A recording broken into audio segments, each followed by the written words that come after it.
Vaishali नरसकर, Rishiraj classes या YouTube चॅनलमध्ये आपलं स्वागत. नवरात्रीमध्ये नवदुर्गा ही श्रृंखला सुरू केली होती. घटस्थापना ते विजयादशमी अशी ही श्रृंखला.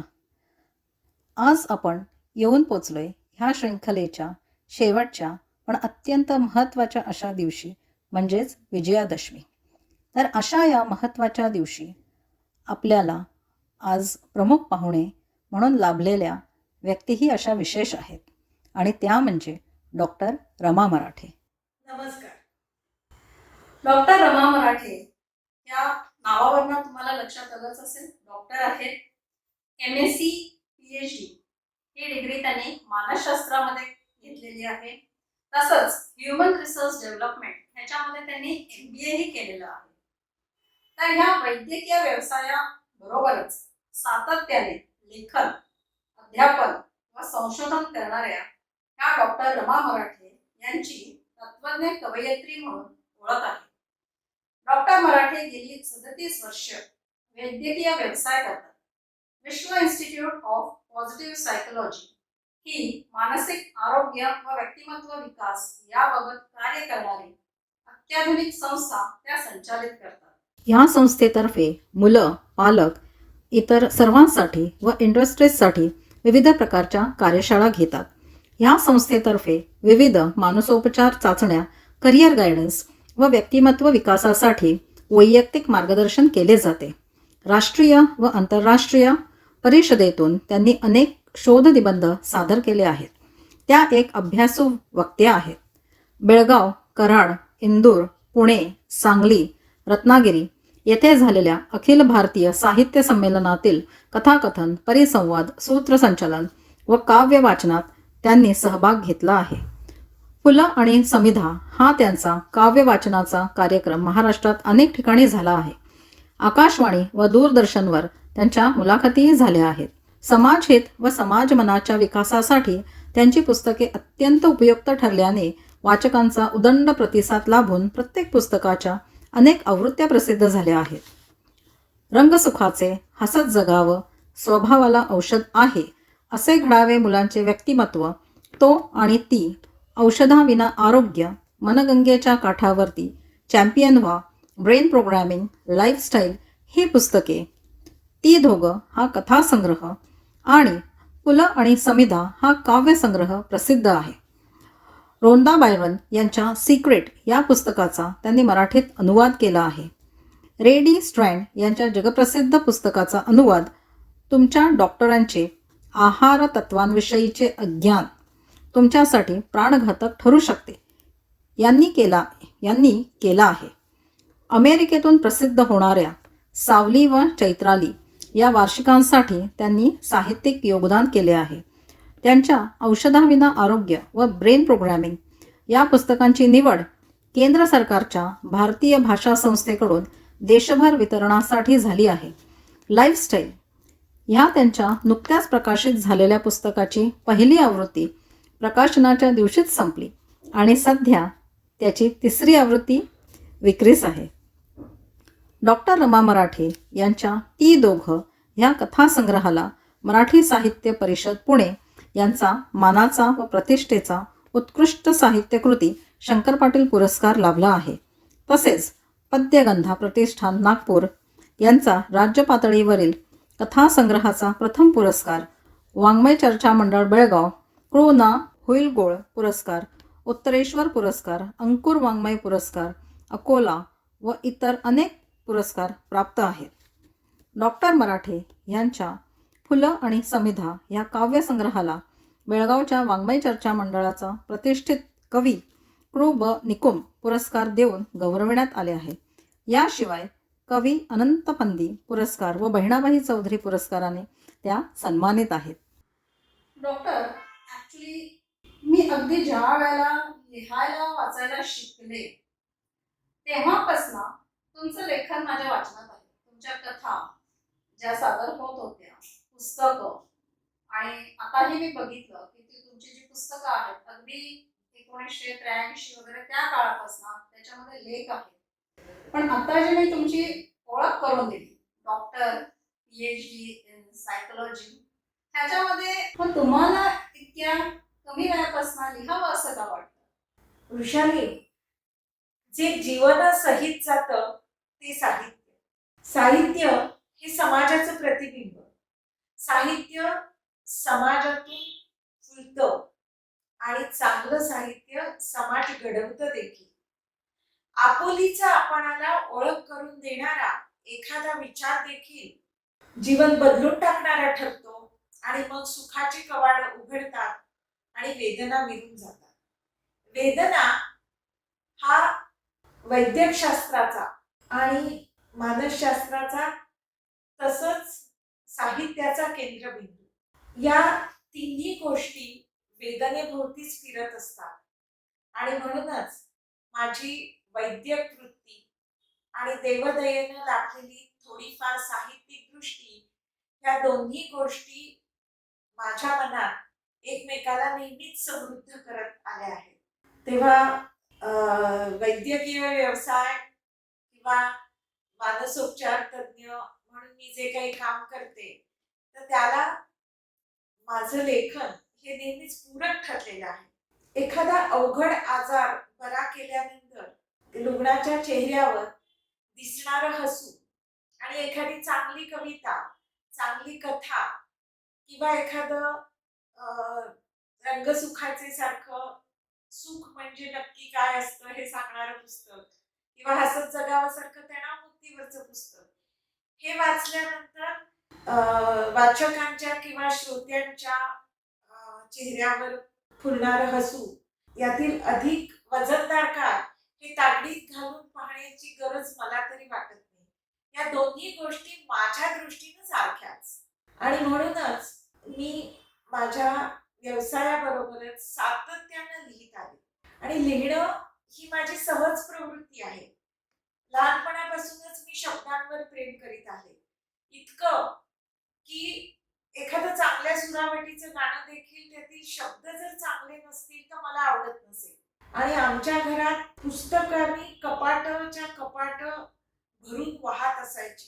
कारण माझ्या वडिलांना त्यावेळी म्हणजे जवळजवळ 50-1 वर्षापूर्वी सगळी पुस्तकं विकत घेऊनच वाचायला लागायची. पण आमच्या घरात एखादी शेतकऱ्याच्या घरात धान्याची पोती भरलेली असावी तसं आमच्या घरात पुस्तकांनी भरून वाहणारी कपाट होती आणि लहानपणापासून मी भन्नाट वाचायची. लिहिणं हा माझ्यासाठी खेळ होता आणि आनंद होता. अगदी 8व्या-9व्या वर्षी निबंधातून वगैरे शाळेत बक्षिसं मिळायची. शाळेच्या हस्तलिखितात नाट्यछटा वगैरे लिहिलेल्या देखील मला आठवतात. मधून मधून मी नाटकं लिहायची आणि ती आम्ही सादर करायचो. तर ह्याचं लेखन सूत्रधार सगळं मीच असायची किंवा माझी लिहिण्याची भातुकली चालायची. म्हणजे किस्सा तुम्ही काहीतरी एक मगाशी आपण जेव्हा भेटलो तेव्हा बोलतो जरा प्लीज सांगा. मी एकदा पडताळात लपून बसले होते आणि दादाने विचारलं की माझे दादा म्हणजे माझे वडील तर त्यांनी मला विचारलं की फडताळात का लपून बसलीयस. तर मी म्हटलं रामदास स्वामी फडताळात बसले होते आणि त्यांनी दासबोध लिहिला हे लिहिलं तर म्हटलं फडताळात बसून काही आपल्याला मना सज्जना वगैरे सारखं सुचतं का पाहावं. मग मी पद्मासनात मांडी घालून बसले आणि एखादी ज्ञानेश्वरांसारखी उभी सुचते का हे मी पाहत होते. तर माझी लिहिण्याची भातुकली चालायची. जादूचा घोडा, जादूची हत्ती असली पुस्तकं 4-4 आण्याला तेव्हा मिळायची. तर ते खाऊचे दिलेले पैसे वापरून मी ही पुस्तकं विकत घेतली.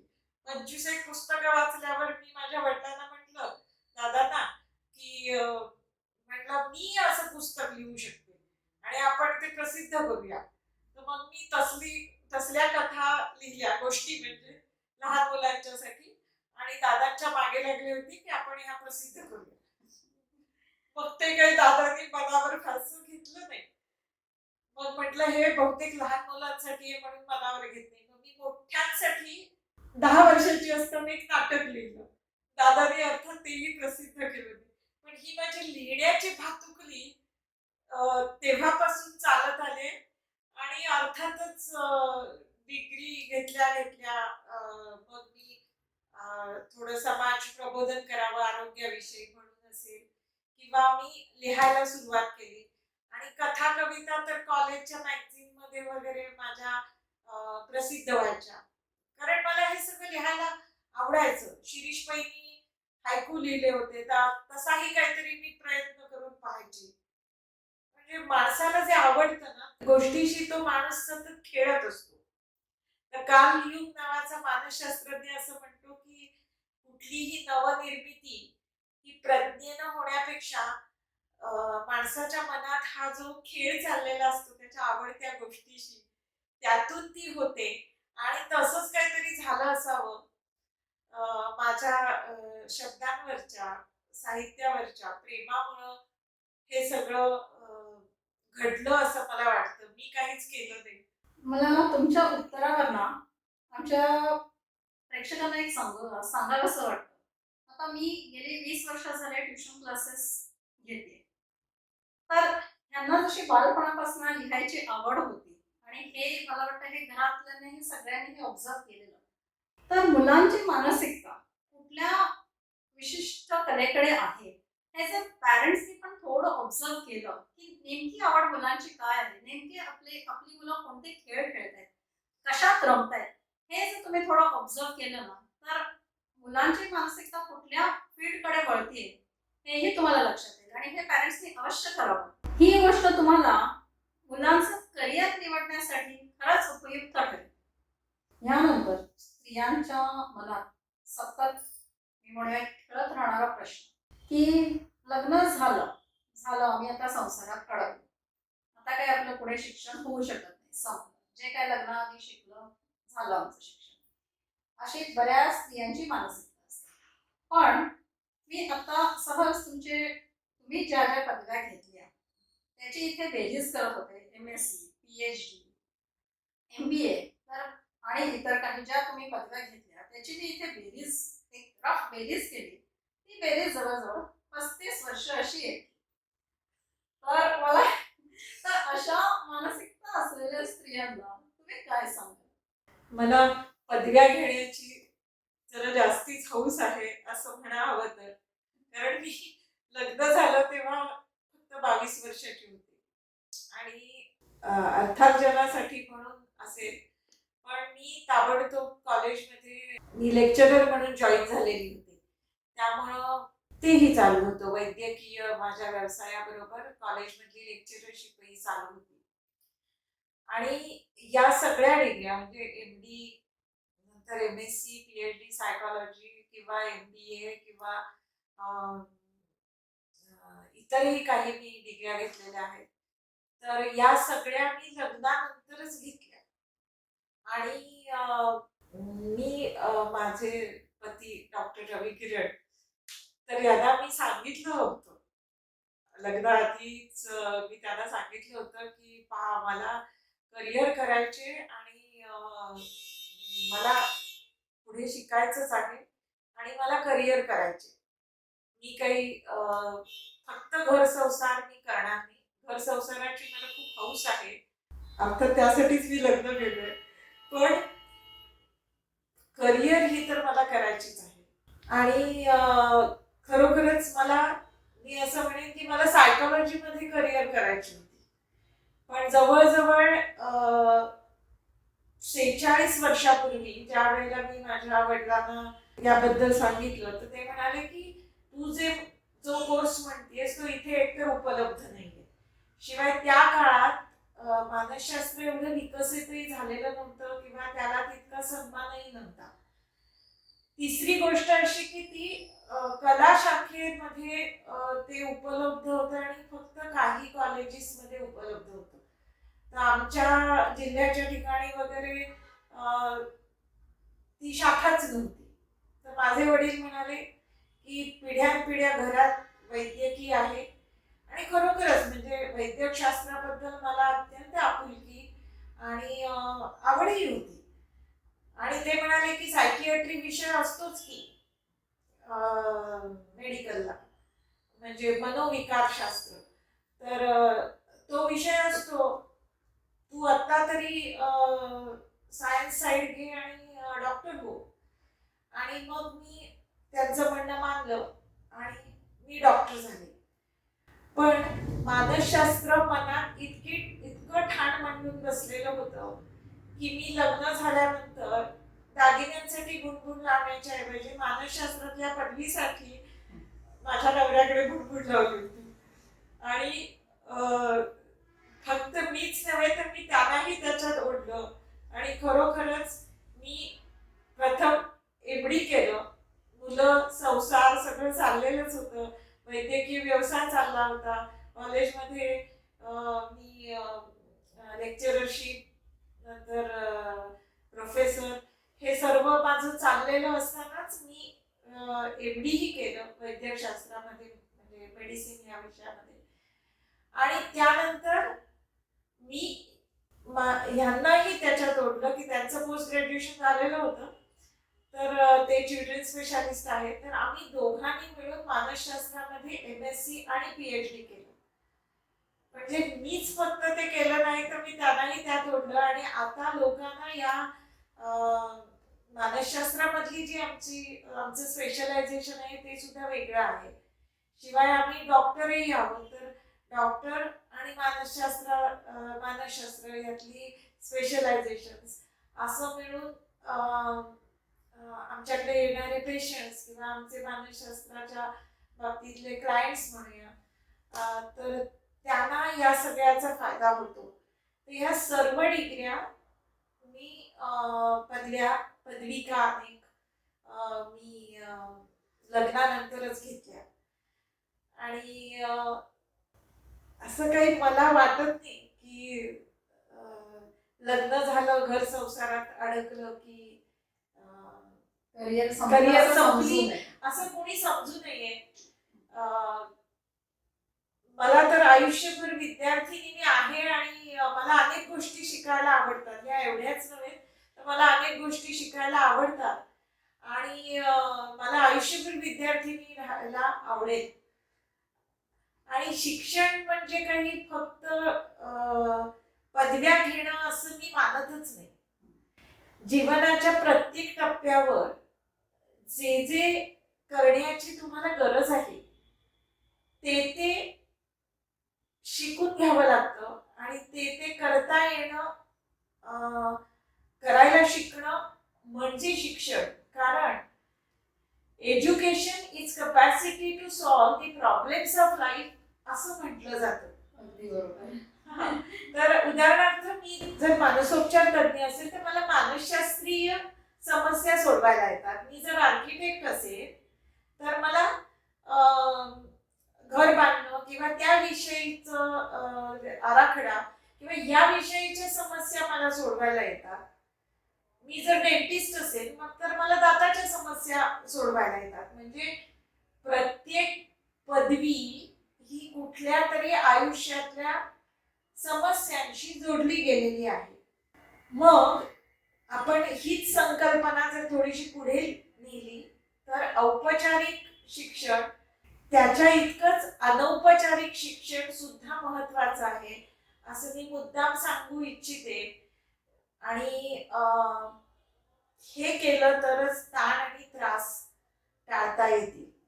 माझ्या मुलाच्या पार्श्वभागावर पाणी घालताना मला काही माझ्या इंटरनॅशनल कॉन्फरन्स मधला रिसर्च पेपर उपयोगी पडत नाही किंवा माझी भांडीवाली आली नाही आणि मला भांडी घासायची तर ती मला भांडी नीट घासताच आली पाहिजे. तर जे जे गरजेचं होतं ते सगळं मी थोडं पद्धतशीर शिकण्याचा प्रयत्न केला. मग तो स्वयंपाक असू दे की माझ्या मुलांना जंक फूड खाऊन म्हणजे पाणीपुरी, भेळपुरी, रगडा पॅटीस हे सगळं खाऊन त्यांचं कदाचित पोट बिघडेल असं मला वाटायचं आणि त्याचा सगळ्या त्रास नंतर मलाच होणार. तर त्यापेक्षा आपण हे शिकलेलं बरं म्हणून मी भेळपुरी आणि पाणीपुरी वाल्याचं निरीक्षण करून झटपट हे सगळे पदार्थ कसे बनवता येतील हे अगदी प्रोफेशनली शिकले.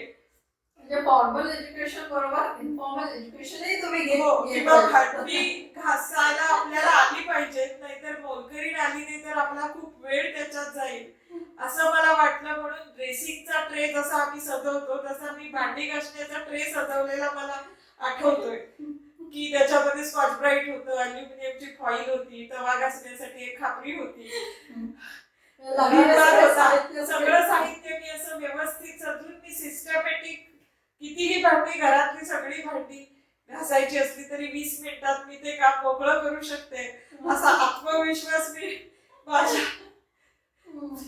माझ्यामध्ये निर्माण केला. आणि त्यामुळे मोलकरीण आली नाही म्हणून ब्लड प्रेशर वाढलं फेऱ्या मारताना असं काही माझं होत नाही. किंवा मी शिवाय लहानपणापासून माझे वडील थोडेसे म्हणजे मला त्यांनी करिअर वुमन म्हणूनच विकसित केलं किंवा मी शिकावं अशी त्यांची खूप इच्छा होती. तर त्यांची इच्छा, त्यांचं स्वप्न पुरं करता यावं म्हणूनही कदाचित ही पदव्या घेण्याची हौस माझ्यामध्ये निर्माण झाली असेल. पण त्यावेळी सुद्धा ते सांगायचे की मी घरात जर काहीतरी करत बसले तर ते सांगायचे हे सगळं अगदी आवश्यकतेपुरतं करायचं, आपण अभ्यास करायचा, आपण कीर्ती मिळवायची. असं ते सतत माझं ब्रेन प्रोग्रामिंग करीत आल्यामुळं मी आता सुद्धा मी हे नक्कीच पाहते की पौष्टिक मिळेल, चविष्ट खायला मिळेल. कारण मला खरोखरच अनेक ठिकाणचे अनेक प्रकारचे पदार्थ, विविध प्रांतातले पदार्थ मला आवडतात. तेव्हा मी या सगळ्याची हे सगळ्याचा आवडीनं मी या सगळ्यामध्ये रस घेते. माझे ETV वर मेजवानीमध्ये वगैरे प्रोग्राम्सही झालेले आहेत रेसिपीज बद्दल. पण झटपट आणि पौष्टिक कसं आपल्याला स्वयंपाक करता येईल हे मी नेहमी पाहत आले आणि कमीत कमी वेळामध्ये हे सगळं साधायचा मी प्रयत्न करत आले. आणि थोडीशी कल्पकता वापरली की कुठल्याही गृहिणीला हे शक्य आहे. आणि आपल्याला काहीतरी मिळवायचं असेल किंवा दुसऱ्या गोष्टींसाठी करिअरसाठी वेळ देणं आवश्यक असेल तर हे सगळं थोडं डोकं लढवायला लागतंच या बाबतीत. कमीत कमी वेळात जास्तीत जास्त साधण्यासाठी. तर माझ्या लाईफस्टाईल या पुस्तकामध्ये वेळेचं नियोजन किंवा टाइम मॅनेजमेंट आणि मुख्य करून स्त्रियांसाठी टाइम मॅनेजमेंट याच्यावर एक स्वतंत्र विभाग आहे, बायानो वेळ सांभाळा. आणि हे लाईफस्टाईल पुस्तक आहे. याची पहिली आवृत्ती प्रकाशनाच्या दिवशीच संपली.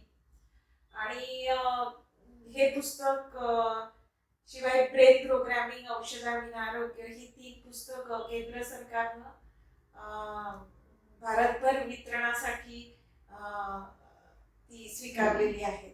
ब्रेन प्रोग्रामिंग वरनं मला एक गोष्ट सांगावीशी वाटते.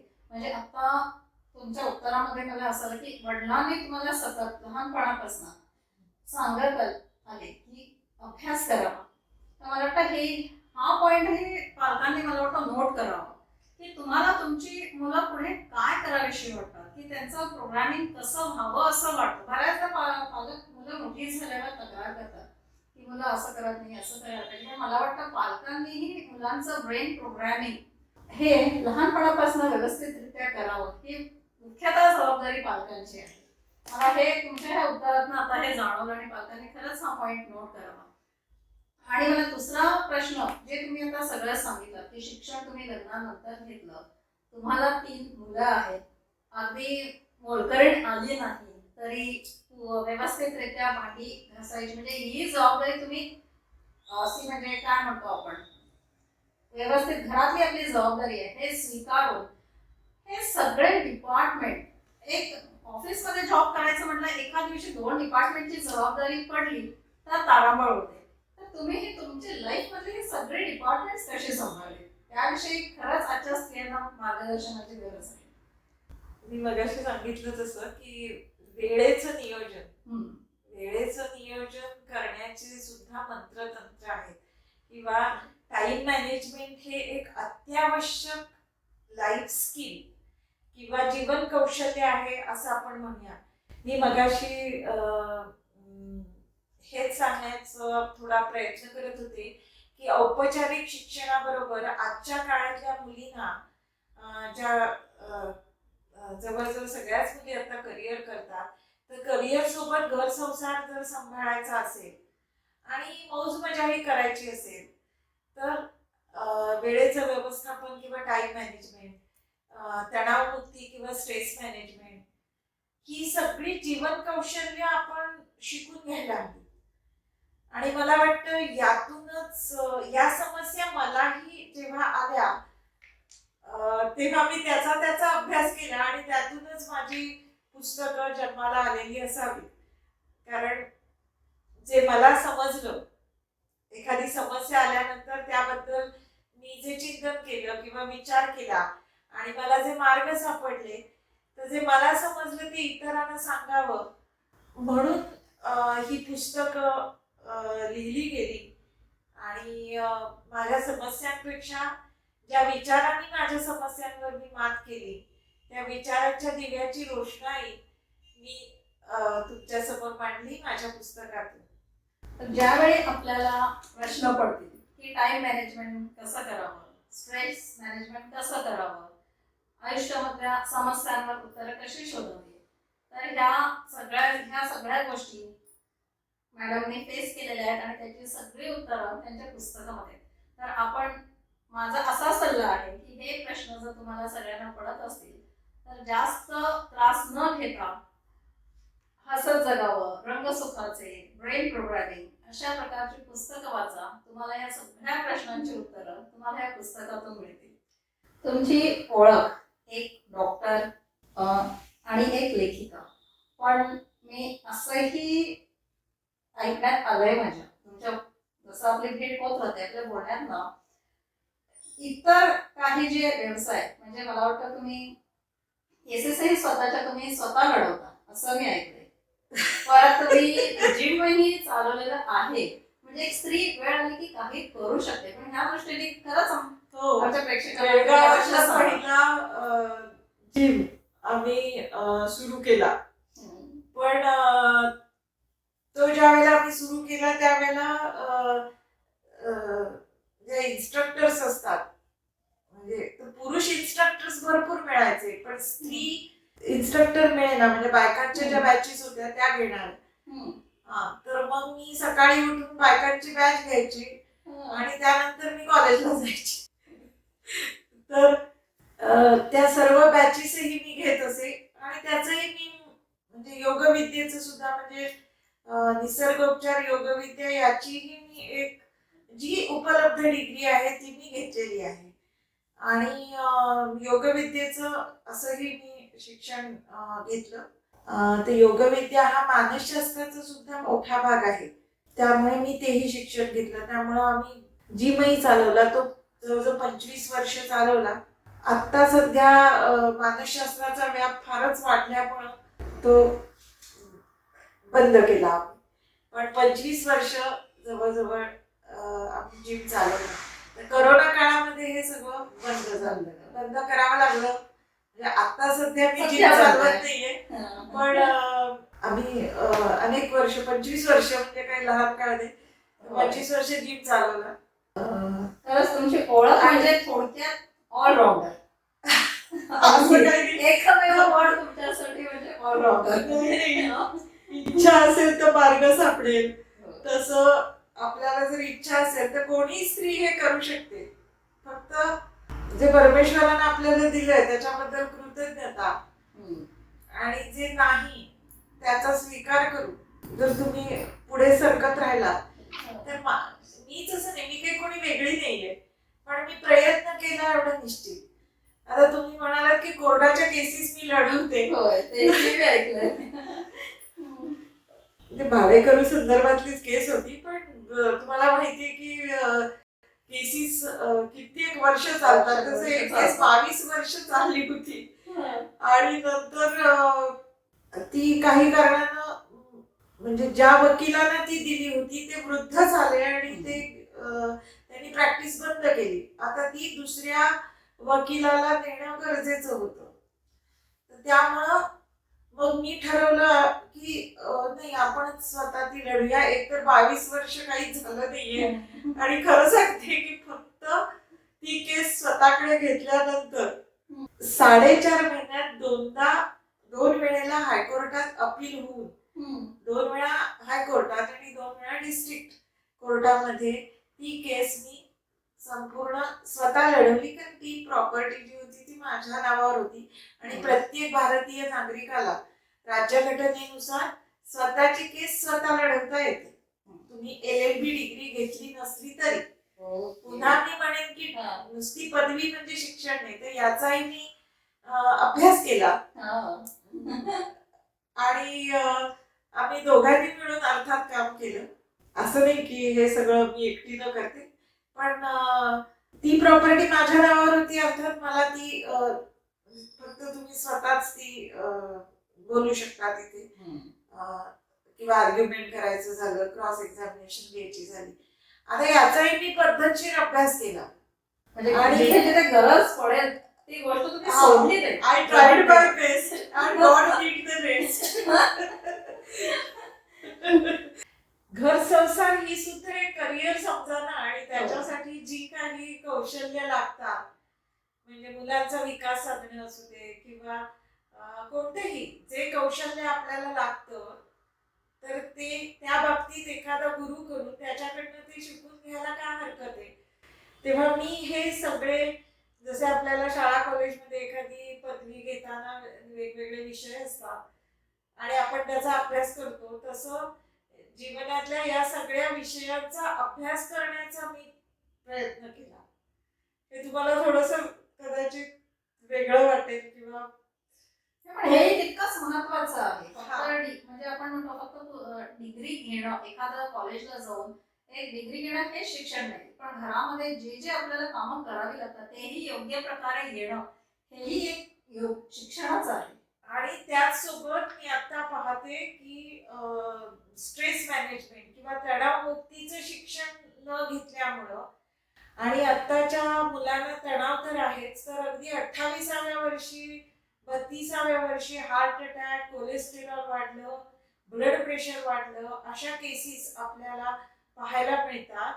तर आत्ताच्या मुलामुलींनी तणावमुक्ती, वेळेचं व्यवस्थापन किंवा टाइम मॅनेजमेंट न केल्यामुळं ताण येतो. मग घर संसार, आणि यामुळे ही मुलं लग्न करीत नाही किंवा पहिल्या अपत्याचा जन्म सुद्धा योग्य वयात व्हावा लागतो, पण त्याची जबाबदारी आपल्याला झेपणार नाही म्हणून ते सुद्धा पुढे ढकलतात.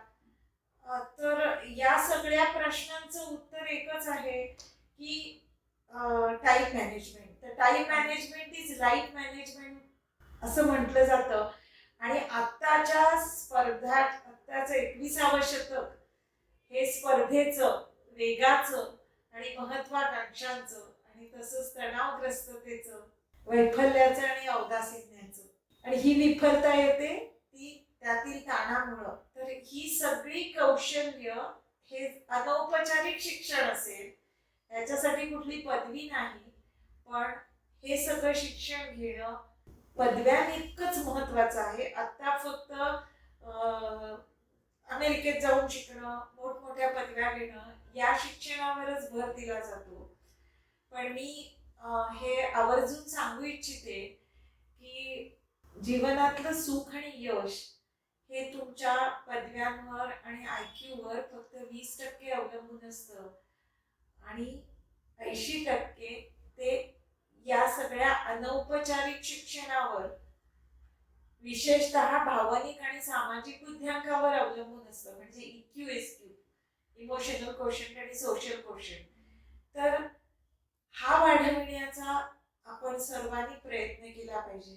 आणि हल्ली माणसं जवळ असतात पण त्यांच्यात जवळीक नसते, किंवा टीव्हीवर सिरियल्स पाहणारी, टीव्ही पाहताना तुम्ही कुटुंब पाहते, माणसं एकत्र असतात पण तरी एक एकटी असतात. प्रत्येक जण आपल्याला आपल्याला हवं असतं ते पाहत असतो. म्हणजे कुटुंबात सुद्धा कुटुंबातला संवाद हरवलाय. तर मी म्हणेन की हा संवाद जपणं गरजेचं आहे कुटुंबातला, आणि आपला भावनिक आणि सामाजिक बुद्ध्यांक वाढवणं हेही गरजेचं आहे. तर ही अत्यावश्यक जीवन कौशल्य आपण सर्वांनी शिकून घ्यायला हवी, आणि याचा अधिक उपयोग आनंदानं जगण्यासाठी होईल असं मी म्हणेन. तर भातुकली खेळताना आपण सगळंच खेळतो ना. तू मला विचारलंस की डिपार्टमेंट वेगवेगळे, तर आपण मला जीवनाची ही सगळी अंग आवडतात. म्हणजे भातुकली खेळताना आपण स्वयंपाक सुद्धा करतो, त्याच्यानंतर डॉक्टर डॉक्टर खेळतो, टीचर टीचर खेळतो. तसं मी हे सगळं खेळले, डॉक्टर डॉक्टर खेळले, टीचर टीचर खेळले, आणि भातुकली म्हणजे संसार सुद्धा केला. हा, तर ही सगळी डिपार्टमेंट्स ही माझ्यासाठी एकमेकाला पूरकच ठरली. मला नाही वाटत की मानसशास्त्राचा उपयोग लोकांना तर होतोच, पण तो मला स्वतःला अधिक झाला. मी सायकोलॉजीमध्ये PhD करण्याचं कारण असं की ज्याची मला लहानपणापासून आवड होती. MD करायचं झालं, अगदी पुन्हा एकदा MD करायचं झालं तरी फक्त 3 वर्ष लागली असती, पण PhD सायकोलॉजी करण्यासाठी माझी जवळजवळ 8 वर्ष त्याच्यामध्ये गेली आमची दोघांची. तरीही आम्हाला सायकोलॉजीचाच किंवा मानसशास्त्राचाच अभ्यास करायचा होता, कारण त्याचा संबंध जीवनाशी आणि चांगलं जगण्याशी आहे. तेव्हा आपण आनंदानं जगणं, आणि माणसाचं जीवनच खरं म्हणजे माणसाचा जन्म हा 84 लक्ष योनीनंतर मिळतो, आणि तो मिळणं हेच भाग्याचं असतं, आणि मानवी जीवन सुंदर असतं हे खरं. रस्त्यावर पडलेल्या महारोग्यालाही जगावंसं वाटतं, कारण जगणंच मुळी सुंदर आहे. तर जे जे आपल्याकडे आहे त्याचा आनंद घेत, आणि ह्या सगळ्या बाबतीत थोडंसं हौशीनं, कल्पकतेनं ह्या सगळ्या गोष्टी करणं, असं केलं की त्या सगळ्याचा खेळ होतो. त्या सगळ्याचा मग त्याचा ताण येत नाही. समस्या असल्या तरीही त्याचा खेळ होत जातो. तर हे सगळं आनंदानं करा असं मी म्हणेन. आणि पुन्हा एकदा सांगते की जीवनातल्या समस्या सोडवण्याची तुमची क्षमता म्हणजे शिक्षण. तर हे अनौपचारिक शिक्षणही घ्या, त्याच्याकडेही तितकंच लक्ष पुरवा, किंवा त्याला तितकंच महत्त्व द्या जितकं तुम्ही औपचारिक शिक्षणाला, पदव्यांना देता. आयुष्यात इतकं सुंदररित्या यश तुम्ही प्राप्त केले. सर्वसामान्यतः अशी मान्यता म्हणजे एक वाक्य प्रचलित आहे, behind every successful man there is a woman. मग तुम्ही तुमच्या यशाबद्दल तुम्ही काय म्हणाल? Behind the success of this woman, who is the man? या बाबतीत मी असं म्हणेन की माझे पती डॉक्टर रवी किरण यांची मला अत्यंत सहकार्यपूर्ण साथ सोबत मिळाली. त्यांच्या सहकार्याशिवाय काही हे सगळं घडलं नाही. म्हणजे प्रत्येक वेळेला त्यांनी मला सहकार्य दिलेलंच आहे. म्हणजे मला अगदी आठवण्यासारखा प्रसंग म्हणजे मी ज्या वेळेला इंटरनॅशनल कॉन्फरन्समध्ये रिसर्च पेपर प्रेझेंटेशन केलं, त्यावेळेला माझा मुलगा 8 महिन्याचा होता फक्त. पण तरीही ती संधी मला मिळाली म्हटल्यानंतर त्यांनी त्याला सांभाळलं, आणि म्हणूनच मी कॉन्फरन्सला जाऊ शकले. किंवा मी MD केलं, किंवा इतर मी पदव्या घेतल्या, MBA केलं. तर अर्थात ह्या सगळ्या पदव्या थोड्याशा आवश्यक होत्या म्हणून घेतल्या गेल्या. कॉर्पोरेट वर्ल्ड जे आहे ते थोडंसं वेगळं, किंवा आमची वैद्यकीय भाषा परिभाषा किंवा मानसशास्त्रीय परिभाषेच्या ऐवजी कॉर्पोरेट लँग्वेज ही आपल्या तोंडात यावी आणि त्यांच्या समस्या कळाव्या म्हणून ह्युमन रिसोर्स डेव्हलपमेंट या शाखेत मी MBA केलं. आणि डॉक्टरांनी इंडस्ट्रियल सायकोलॉजीमध्येच MSc केलं. तर असं करून आम्ही एकमेकाला पूरक अशा पदव्या घेतल्या. आत्ताही आम्ही दोघं वेगळी आहोत. मी असं म्हणेन की ते लेफ्ट ब्रेन डॉमिनंट आहेत आणि मी राईट ब्रेन डॉमिनंट आहे. किंवा मी थोडी कलासक्त आहे, रसिक आहे जास्त, आणि ते टेक्निकल गोष्टींमध्ये त्यांना जास्ती इंटरेस्ट आहे. पण त्यामुळे ते सायकोमेट्री करतात आणि काउन्सिलिंग करायचं झालं तर मी संवेदनशील भावनाशील जास्त असल्यामुळे मी पेशंटशी अधिक चांगला संवाद साधू शकते. तर आम्ही दोघंही एकमेकांना पूरक आहोत असं मी म्हणेन. एकमेकांचं जे यश आहे दोघांचं, तर मी असं म्हणेन की ते माझ्या मागेही नाहीत आणि पुढेही नाहीत. आम्ही दोघं एकमेकांच्या बरोबर आहोत. आणि शिवशक्तीचा आदर्श जपणारी आपली भारतीय संस्कृती, तर तिथे कुठेही स्त्री कमी पुरुष जास्ती किंवा असं काही नाहीये. तेव्हा दोघं माणूस म्हणून, माणसाची नरमादी म्हणून एकाच पातळीवर आहेत. आणि आता तर स्त्रियांना शैक्षणिक क्षेत्रामध्ये सुद्धा सर्वत्र संधी उपलब्ध आहेत. अनेक क्षेत्रात स्त्रिया कार्यरत आहेत. तेव्हा स्त्री विरुद्ध पुरुष असा मूर्ख अट्टहास कुणी करू नये. स्त्री आणि पुरुष यांची एकरूपता आणि एकमेकाला त्यांनी पूरक असणं, सहकार्य करणं आणि त्या सहकार्यातून चांगलं जीवन जगणं, एकमेकांचं आयुष्य अधिक समृद्ध करणं इतकंच नव्हे तर पुढील पिढीवर सुद्धा असेच संस्कार करणं ही सुद्धा आपली जबाबदारी आहे. ती पार पाडायला हवी. आणि यासाठी हा आदर्श आपण त्यांच्या समोर ठेवायला हवा की आपण स्त्री आणि पुरुष आहोत, थोडे वेगळे आहोत, पण तरी आपण सगळी माणसंच आहोत. तर एकमेकांच्या गुणवैशिष्ट्यांचा आणि माणूस म्हणून समानतेचा आणि स्त्री आणि पुरुष म्हणून वेगळेपणाचा स्वीकार करायला हवा. आणि जे जे आपल्याला जीवनात करावंसं वाटतं ते या सगळ्याचा एकमेकांचा उपयोग करून घेऊन, एकमेकाच्या गुणवैशिष्ट्यांचा उपयोग करून घेऊन आपण करायला हवं असं मी म्हणेन. अगदी आजच्या जनरेशनला अगदी योग्य असं उत्तर तुम्ही खरंच हे सांगितलं. म्हणजे आजच्या ह्याच्यात कोणीही मागे नसावं, पुढे नसावं. आपलं करिअरच्या बाबतीत आयुष्य, आपलं सांसारिक आयुष्य जर आपल्याला अगदी सुंदररित्या जर घडवायचं असेल तर मला वाटतं स्त्री पुरुष हे दोघे एकमेकांना कॉम्प्लिमेंटरी असावे. मुलं आपलं निरीक्षण करत असतात. मुलं आपलं निरीक्षण करत असतात आणि साधारण तुम्ही जे वागता बोलता तसंच मुलं करतात.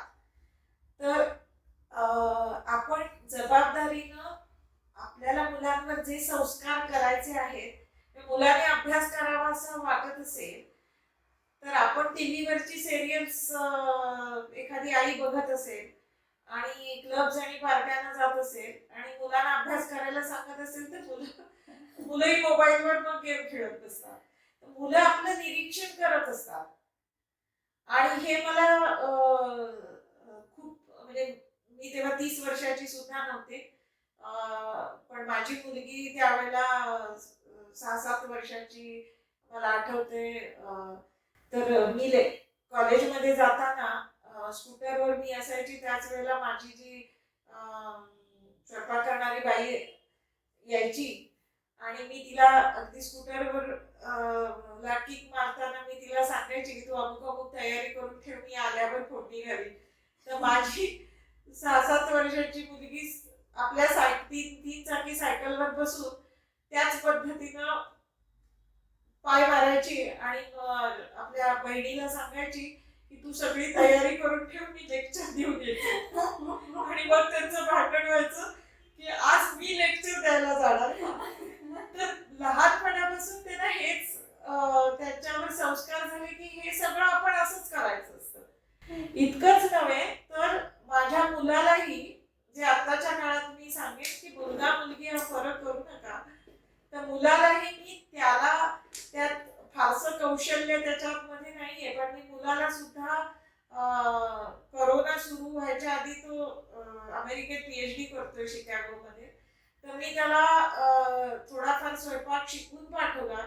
कोरोनामुळे तो सुट्टीमध्ये येऊही शकला नाही आणि जवळजवळ 3.5 महिने त्याला स्वतःला स्वयंपाक करून जेवावं लागलं, जे त्याने यापूर्वी कधीही केलं नव्हतं. पण करोनामध्ये तो तग धरू शकला कारण त्यानं जुजबी स्वयंपाक करणं शिकून घेतलं होतं. तर मी हे आवर्जून सांगू इच्छिते की ही स्वयंपाक करणं किंवा अशा काही गोष्टी, स्वच्छता करणं, तर ह्या सर्व गोष्टी आपण स्वतः करायला हव्यात, मुलांना शिकवायला हव्यात. आणि मुलांवर मग ते आपोआप तसे संस्कार होतात आणि त्यामुळं मग त्यांना ताण आणि त्रास होत नाही. पॅरेंट्सने हा पॉइंट खरंच नोट करा. मुलं तुमचं अनुकरण करतात, त्याच्यामुळे मुलांमध्ये जे संस्कार तुम्हाला हवे असतील त्याप्रमाणे पॅरेंट्सनी तसं वागायला हवं, त्याप्रमाणे मुलं तुमचं अनुकरण करतात. हा पॉइंट नोट डाऊन करा मॅडमने सांगितलेला. तर जसं आज मी सुरुवातीलाच सांगितलं की हे आपलं नवरात्री मध्ये पब्लिश होणारे एपिसोड आहेत, स्पेशली आपण हे स्त्री शक्ती ह्या विषयावर करतोय. तर आजच्या आपल्या स्त्री शक्ती रूपी महिलांना तुम्ही काय संदेश द्याल या व्हिडिओमध्ये? मी असं सांगेन की प्रत्येक माणसाला देवानं काहीतरी देऊन पाठवलेलंच असतं. रिकाम्या हातानं परमेश्वर कुणालाच पाठवत नाही. तर प्रत्येकामध्ये काहीतरी आहे. तर शिवशक्तीचा आदर्श आपल्या भारतीय संस्कृतीमध्ये आहे, त्यांच्या एकरूपतेचा आदर्श आहे. आणि नवरात्र हे जे केलं जातं ते स्त्री शक्तीचा जागर यासाठीच नवरात्र साजरं केलं जातं. तर मी असं म्हणेन की आपल्यातली शक्ती ओळखा. आणि असं आपल्या पुराणातून नाही किंवा आदिमानवात नाही, प्राणी पक्षातही नाही, असं कुठेच नाहीये की पुरुष श्रेष्ठ आणि स्त्री कमी. उलट वाघीण जास्त तिखट असते किंवा बोका आणि मांजरी, तर ती मांजरी आपली पिल्लं, त्या पिल्लांचा बचाव करणं ही सगळी जबाबदारी ती पेलते आणि ती जास्ती सक्षम असते असं म्हणायला हवं. प्रत्येक स्त्रीमध्ये शक्ती आहे. आता तुमच्यामध्ये कोणते गुण आहेत, तुमच्यामध्ये एखादी कला असेल, कौशल्य असेल, मग ते स्वयंपाक करणं, रांगोळी काढणं, जे काही असेल ते आपल्यातली कौशल्य शोधून काढा आणि त्याचा आविष्कार करण्याचा प्रयत्न करा. आणखीन मला हे सांगावंसं वाटेल की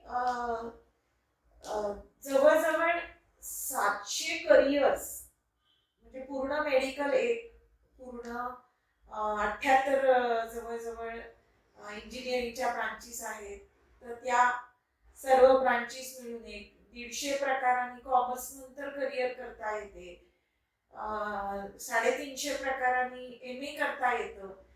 तर असं जर art, science, commerce, medical, engineering अशा करिअर्स धरल्या, म्हणजे पूर्ण मेडिकल आहे, पूर्ण इंजिनिअरिंग आहे, तर 700 करिअर्स आहेत आणि 30,000हून जास्ती कोर्सेस आहेत. म्हणजे आता संधी उपलब्ध आहेत. तुमच्यामध्ये जे काही गुण आहेत, ज्या प्रकारची बुद्धिमत्ता तुम्हाला परमेश्वराने देऊन पाठवली आहे, त्यामध्ये आवश्यक ते शिक्षण, प्रशिक्षण किंवा मी मगाशी सांगितलं तसं अनौपचारिक शिक्षण घेऊन तुम्ही आपलं कौशल्य विकसित करायला हवं, किंवा आपले गुण प्रदर्शित करायला हवेत. आणि या सुद्धा आपले छंद सुद्धा आपल्या उत्तम करिअर्स होऊ शकतात. घर संसार करणं ही सुद्धा एक उत्तम करिअर आहे. म्हणजे मी अशा माझ्या काही मैत्रिणी आहेत की त्या शिकलेल्या आहेत, पण तरी सुद्धा त्यांना असं वाटलं की काही नाही, उत्तम घर संसार करणं, छानपैकी घर सजवणं, सुंदर स्वयंपाक करणं, मुलाबाळांचं सगळं व्यवस्थित करणं, त्यांचा विकास साधणं आणि ह्या सगळ्याचा आनंद घेणं हीच त्यांना चांगली करिअर वाटते. तर ही सुद्धा उत्तम करिअर होऊ शकते, फक्त हे सगळं आनंदानं करा.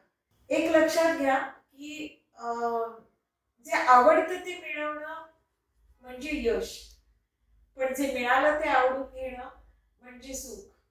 तेव्हा तुम्ही गरीब असा, श्रीमंत असा, कोणत्याही वयाच्या असा, किती शिकलेले आहात यानं काहीच फरक पडत नाही. जे काही आपल्याला जगायचंय ते खूप आनंदानं, हौशीनं करणं हे महत्वाचं आहे. आणि एक लक्षात घ्या की काम करीत राहणारा सुखी. आता आम्ही दोघंही ज्येष्ठ नागरिक आहोत. म्हणजे आमच्या प्रॅक्टिसला नुकतीच 38 वर्ष पूर्ण झाली गेल्या महिन्यात. आम्ही दोघंही ज्येष्ठ नागरिक आहोत, पण आजही आम्ही 15-15 तास काम करतो. माझी तिन्ही मुलं आता शिक्षणासाठी आणि म्हणजे परदेशी आहेत. तर आता आम्ही दोघंच आहोत, पण आम्ही काम इतकं करतो की वेळ कुठे गेला ते आम्हाला समजत नाही. आणि हे सगळं आम्ही खूप आनंदानं करतो आणि त्याचीही आम्ही मजा घेतो. आणि यामुळं मुलंही आनंदात, शिवाय व्हिडिओ कॉल्स वगैरे करून आपण त्यांच्याशी संवाद साधू शकतो. तर हे सगळं अत्याधुनिक गोष्टींचा उपयोग करून घेणं, त्या करायला शिकणं हे सुद्धा हल्ली आवश्यक झालेलं आहे. तर मी म्हणेन जे करायचं ते खूप हौशीनं, मजेत आणि आनंदानं करा. मला खरं तर आणि तुम्हाला एक प्रश्न विचारावा असं वाटतं की आपण आता समानतेबद्दल बोलतो, शिवशक्ती वगैरे असा उल्लेख करतो, पण एक अशी मानसिकता निर्माण झालेली की स्त्रियांनी फक्त घर सांभाळावं आणि पुरुषांनी बाहेरची कामं करावी, म्हणजे एक पुरुष प्रधान संस्कृती अशी निर्माण झालेली. ह्याला कारण काय होतं आणि आजचं चित्र काय आहे?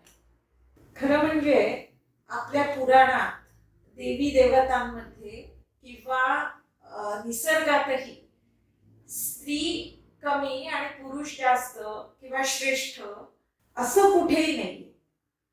उलट इन्क्युबेटर मध्ये जर जुळी मुलगा आणि मुलगी ठेवली तर त्यातली मुलगी ही जास्ती चिवट असते, ती जगते, आणि मुलगा मात्र नाजूक असतो आणि त्याच्यासाठी आम्हाला जास्ती प्रयत्न करावे लागतात. हा अनुभव मी घेतलेला आहे. निसर्गात नाही, देवी देवतांमध्ये सुद्धा नाही, आपल्या भारतीय संस्कृतीमध्ये ते कुठे नाही. मग हे भारतात घडलं कसं याचं थोडंसं स्पष्टीकरण देण्याचा मी थोडी माहिती देण्याचा मी प्रयत्न करते. तर मध्ययुगामध्ये पुरुष लढाईवर जात आणि त्यावेळेला अनेक पुरुष त्यात मारले जात. तेव्हा त्या काळामध्ये प्रजा पुढची निर्माण होणं म्हणजे 35 वर्ष ही ॲव्हरेज लाईफ एक्सपेक्टन्सी होती. म्हणजे ॲव्हरेज आयुष्य 35 वर्षाचं असायचं पुरुषाचं फक्त.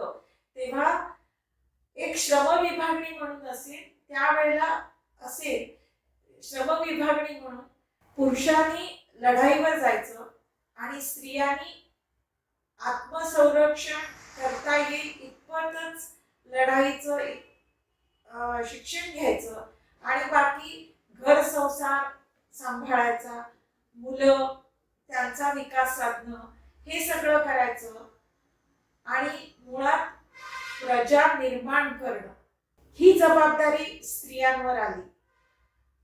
अर्थातच बहुपत्नीत्वाची चालही त्या काळात होती. शिवाजी महाराजांनाही 8 बायका होत्या.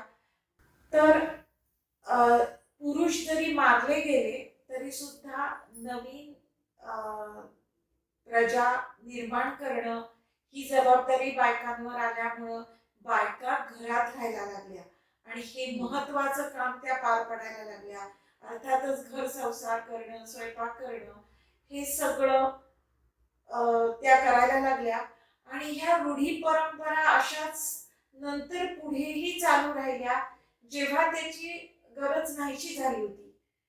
म्हणजे तशा प्रकारच्या लढाया संपल्या होत्या. म्हणजे साधारण भारताला स्वातंत्र्य वगैरे मिळालं त्या काळात किंवा ब्रिटिशांचं राज्य होतं त्या काळामध्ये किंवा डॉक्टर आनंदीबाई जोशी अमेरिकेत जाऊन MD झाल्या त्या साधारण 135 वर्षापूर्वी.